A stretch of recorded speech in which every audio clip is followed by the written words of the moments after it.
નમસ્કાર વિદ્યાર્થી મિત્રો, મારી યુટ્યુબ ચેનલ સંજય પટેલમાં આપ સૌનું હાર્દિક સ્વાગત છે. મિત્રો, આજના વિડીયોની અંદર આપણે ધોરણ 9 વિષય છે ગુજરાતી, જેનો પાઠ 14 જેનું નામ છે વાડી પરના વહાલા. આ પાઠના સ્વાધ્યાયન પોથીના પ્રશ્નો અને તેના જવાબો વિશે શીખવાના છીએ. વિદ્યાર્થી મિત્રો, જો તમે મારી ચેનલમાં નવા હોય તો મારી ચેનલને જરૂરથી સબસ્ક્રાઇબ કરો. વિડીયો સારો લાગે તો લાઇક કરો, શેર કરો અને બેલ નોટિફિકેશન ઓન કરો, જેથી મારા નવા વિડીયો પણ આપને મળતા રહે.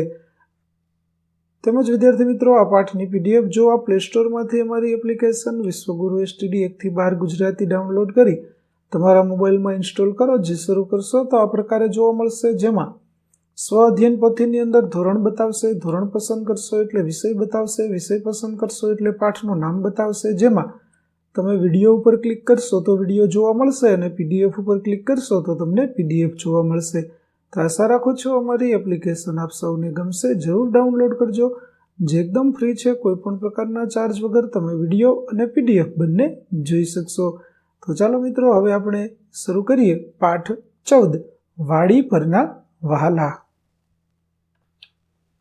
સૌપ્રથમ આપણને લેખકનો પરિચય અને ત્યાર પછી કઠિન શબ્દો આપ્યા છે.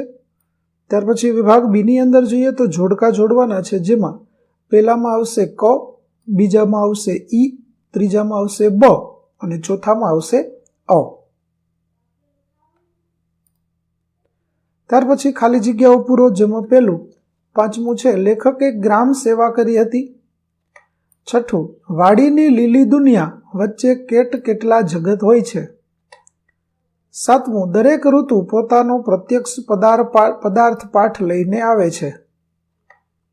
આઠમું, વાડી જાણે નાના મોટા જીવોનું સંગ્રહ સ્થાન.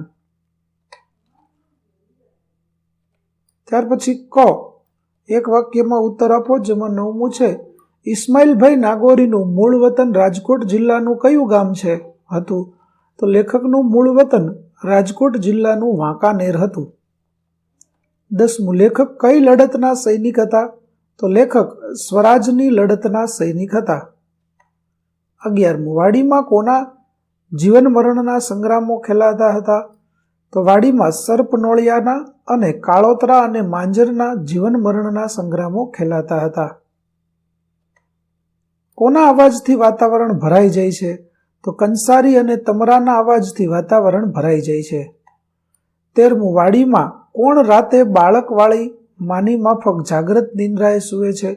તો ઢોરને માટે ચીવટવાળા હોય તે લોકો. 14મું, નવરાશના દિવસો કઈ ઋતુમાં આવે છે. તો નવરાશના દિવસો ચોમાસામાં આવે છે. ત્યાર પછી વાડી પર કયા પ્રસંગો દીપી ઉઠતા.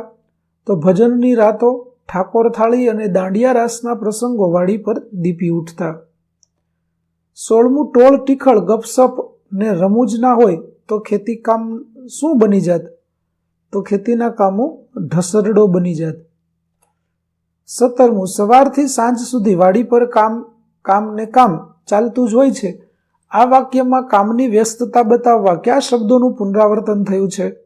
તો વ્યસ્તતા બતાવવા કામ શબ્દનું પુનરાવર્તન થયું છે.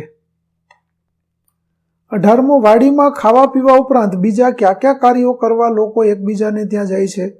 તો વંજી બાંધવા, નળિયા ચડાવવા, ઘઉંના પાળા બાંધવા અને સાતી ચલાવવા. 19મું, વાડી પરના વહાલામાં કોનો હૃદયસ્પર્શી પરિચય છે. તો વાડીના મનુષ્ય અને પ્રાણીઓનો હૃદયસ્પર્શી પરિચય છે. ત્યાર પછી 20મો પ્રશ્ન, જીવનમાં શું ન હોત તો અનેક એકધારા ખેતીના અનિવાર્ય કામો ઢસરડો બની જાત. તો જીવનમાં ટોળ ટીખળ ગપસપ ને રમૂજ ન હોત તો. ત્યાર પછી ડની અંદર 3-4 વાક્યમાં ઉત્તર લખો. વિદ્યાર્થી મિત્રો, અહીં આપેલા પ્રશ્નોના જવાબો છે તે નમૂનારૂપ છે. તમને જો મૂંઝવણ લાગે ત્યારે તમે આ પ્રશ્નના ઉપરથી જવાબો લખી શકશો.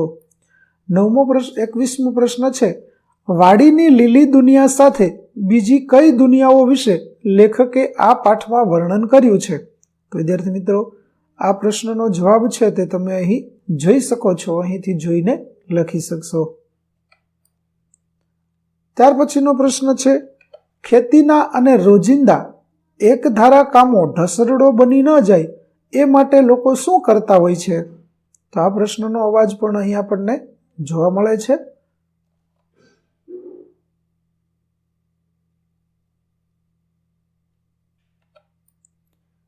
ત્યાર પછીનો પ્રશ્ન 23 છે. લેખકની દ્રષ્ટિએ રાત્રિના સન્નાટામાં કોની ચહલ પહલ થાય છે? અને 24મો પ્રશ્ન છે. વાડીમાં બાળકોના મનમાં શું શું નોંધાય છે? તો આ બંને પ્રશ્નો તમે અહીં જોઈ શકો છો. આગળનો જવાબ છે તે પણ તમને અહીં જોવા મળી શકે છે.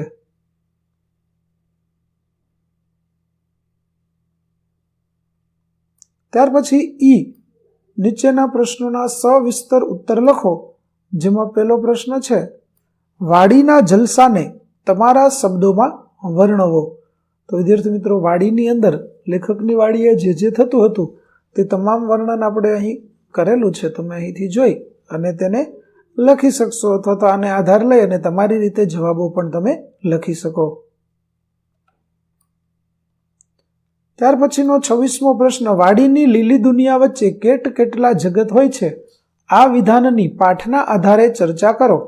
તો આ વિધાન છે તે પણ વિદ્યાર્થી મિત્રોની અહીં આપણે એની ચર્ચા કરેલી છે, તે તમે અહીં જોઈ શકો છો.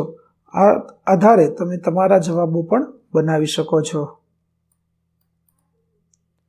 ત્યાર પછીનો 27મો પ્રશ્ન, વાડીમાં થતા ડાયરા અને જલસા ક્યારે કેવી રીતે થાય છે? તફાવત સમજાવો. વિદ્યાર્થી મિત્રો, અહીં આપણને દરેક જવાબ છે તે તમને જોવા મળે છે.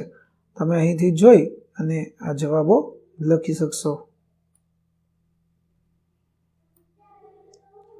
ત્યાર પછીનો પ્રશ્ન છે 28, લેખકે વર્ણવેલી વાડી સાથે તમે જોયેલી વાડીની તુલના તમારી ભાષામાં કરો. તો અહીં લેખકે જોયેલી વાડી અને તમારી વાડીની તુલના છે તે તમને અહીં આપેલી છે. તમે અહીંથી જોઈ અને તમારી તુલના લખી શકશો, અથવા તો વિદ્યાર્થી મિત્રો તમે તમારી વાડી સાથે પણ આની તુલના કરી શકો છો. ત્યાર પછી વિભાગ સી, વ્યાકરણ વિભાગ, જેમાં પહેલામાં જોડણી સુધારવાની છે. તો આહલાદ, ચિરસ્મરણીય, અનિવાર્ય, તાત્કાલિક અને ઘોર ખોદ્યું છે તે આ રીતે લખાશે.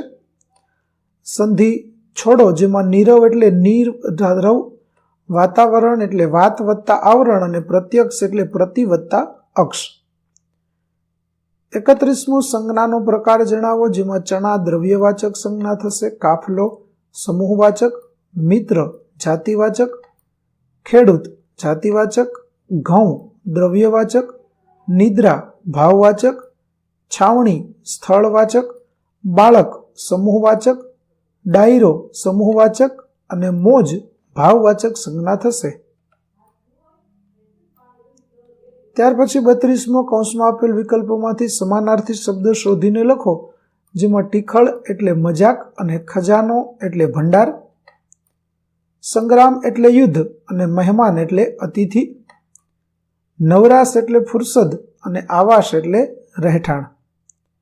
ત્યાર પછી પ્રત્યય ઓળખવાનો છે, જેમાં સાહસિક પરપ્રત્યય, તાત્કાલિક પરપ્રત્યય, આનંદી પરપ્રત્યય, શોખીન પરપ્રત્યય અને ચિરસ્મરણીય પરપ્રત્યય.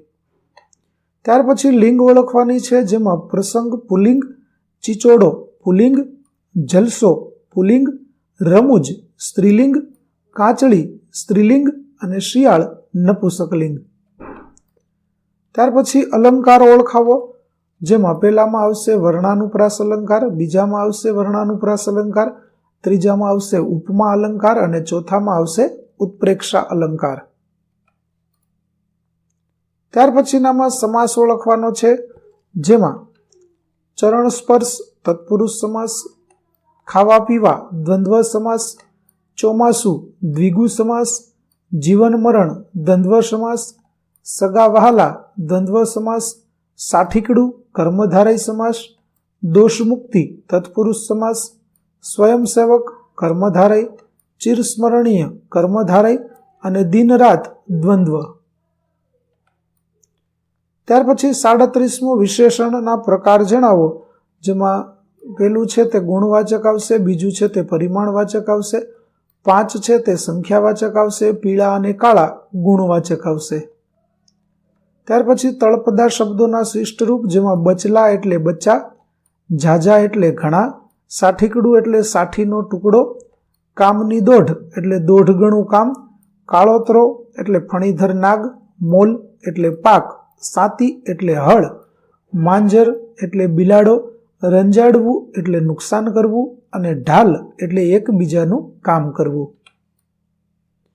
ત્યાર પછી વિરુદ્ધાર્થી શબ્દ આપો, જેમાં લીલી તો સૂકી, પ્રત્યક્ષ તો પરોક્ષ, જીવન તો મૃત્યુ, ભપકો તો સાદગી, નીરવ તો કોલાહલ, સંતોષ તો અસંતોષ, આશ્રિત તો નિરાશ્રિત, સામાન્ય તો અસામાન્ય. એવી રીતે ખાનગી તો જાહેર, ધ્યાન તો બેધ્યાન, જાગ્રત તો અજાગ્રત, નિર્દોષ તો દોષિત, જાહેર તો ખાનગી, આકાર તો નિરાકાર, માદા તો નર અને અંકુશ તો નિરંકુશ. ત્યાર પછી 40મું છે કાળોતરાને માંજર જીવન મરણના સંગ્રામો ખેલતા હોય છે. વાક્યનો કાળ ઓળખાવો, તો આવશે ચાલુ વર્તમાન કાળ. ત્યાર પછી રૂઢિપ્રયોગનો અર્થ લખો, જેમાં નજરે ચડવું એટલે ધ્યાનમાં આવવું, માર્ગ કાઢવો એટલે ઉપાય શોધવો, દોષ મુક્તિ થઈ જવી એટલે દોષનો એકરાર કરવાથી હળવા ફૂલ થઈ જવું, ઝાઝા હાથ માગવા એટલે ઝાઝા હાથ રળિયામણા અને સફરના ફળ હોવા એટલે કે મહેનતના ફળ મળવા. ત્યાર પછી શબ્દ સમૂહ માટે એક શબ્દ ચોરી ન કરવી એટલે અચૌર્ય, ગતિ કરતો સમૂહ એટલે પ્રવાહ, હંમેશા યાદ રહી જાય તેવું ચિરસ્મરણીય, પ્રત્યક્ષ પદાર્થ દ્વારા અપાતો બોધ એટલે દ્રષ્ટાંત, ઘઉં બાજરી જુવાર વગેરેના ડુંડા શેકીને તેને દાણા છૂટા પાડીને તૈયાર કરેલો ખાદ્ય પદાર્થ એટલે પોંક અને લીલી શેકેલી મગફળી એટલે ઓળા. ત્યાર પછી વાક્ય રૂપાંતર કરવાનું છે, જેમાં પેલું છે તે આ રીતે થશે કે દિવસના કોલાહલમાં જંતુ જગતની ખબર રાખજો. ત્યાર પછી સંયુક્ત સાદું કે સંકુલ વાક્ય ઓળખાવો, જેમાં પેલું વાક્ય છે તે સાદું વાક્ય આવશે, બીજું છે તે સંકુલ વાક્ય આવશે અને ત્રીજું છે તે સંયુક્ત વાક્ય થશે. ત્યાર પછી માગ્યા મુજબ વાક્ય બનાવો, જેમાં ભાવે પ્રયોગ કરવાનો છે. તો મોજનું માણવું લોકોને જાણીતું છે અને ખેડૂતો પ્રસંગને ઉકલાવે છે. ત્યાર પછીનો પ્રશ્ન 46, ધ્વનિ ઘટકો છૂટા પાડો, જેમાં સર્પ, આશ્રય, પ્રત્યક્ષ, જાગ્રત અને નિદ્રા છે તે આ રીતે છૂટા પડશે. અને 47મું રવાનુકારી અને દ્વિરુક્ત અલગ ધારવો, જેમાં રવાનુકારીમાં આવશે કોલાહલ અને કિલ્લોલ, જ્યારે દ્વિરુક્તમાં આવશે અડોશી પડોશી, ગપસપ, અરસપરસ, આજુબાજુ, નાના મોટા અને ભાત ભાત. આ રીતે આપણું અલગ પડશે. ત્યાર પછી વિદ્યાર્થી મિત્રો લેખન વિભાગની અંદર વિભાગ ડી, જેમાં નિબંધ લેખન કરવાનું છે. નિબંધનું નામ છે પ્રકૃતિની ગોદમાં. તો આપણને અહીં મુદ્દાઓ આપેલા છે, તે મુદ્દાઓને ધ્યાનમાં રાખી અને તમે નિબંધ લેખન છે તે કરી શકશો. અહીં વિદ્યાર્થી મિત્રો આપણને જે નિબંધ આપેલો છે તે નમૂનારૂપ નિબંધ છે. તમે તમારી રીતે પણ આ નિબંધ છે તેને લખી શકો છો. અહીં મેં નમૂનારૂપ મુદ્દાઓને ધ્યાનમાં રાખી અને નિબંધ આપેલો છે, તો તમે તમારી રીતે પણ નિબંધ લખી શકો છો.